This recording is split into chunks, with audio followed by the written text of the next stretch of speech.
Қайырлы күн білім алушы. Кезекті дауыс қою сабағын бастаймыз. Бүгінгі сабағымыздың тақырыбы халық әні Елігай шығармасы.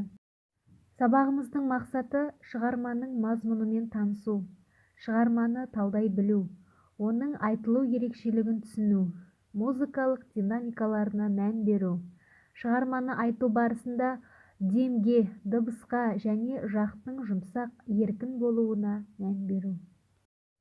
Халық әні дегеніміз ауыздан ауызға жалғасқан, халық жадында сақталған қазақ ауыз әдебиетіндегі фольклорлық шығарма.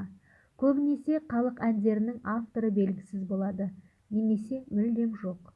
Халық әндерінің маңызды ерекшелігі халықтың қарапайым өмірі мен еңбегімен байланысты. Жалпы Елігай шығармасы көңілді әуенде жазылған. Бұл шығарма негізінен екпіні жылдам, бірыңғай жеңіл ырғақпен орындалады. Екпіні жылдам, тональності соль мажор, размері 4/4. Негізі бұл шығармада көбіне 4/4 размері, 5/4 размері және 2/4 размері болып ауысып отырады. Динамикалық белгілеріне келетін болсақ, бұл шығармада форте мен меццофорте динамикалық белгілері кездеседі. Яғни форте дегеніміз қатты, меццофорте онша қатты дыбысты талап етпейді. Мен осы Елігай шығармасын нота бойынша айтып көрсетемін.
Бойынша айтып жаттаған соң, оған сөзін қосып, жеңіл ойнақы әуенде айтып үйренеміз.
Ендігі үйге берілетін тапсырма осы халық әні Елігайды жатқа және музыкалық динамикалармен бірге айту.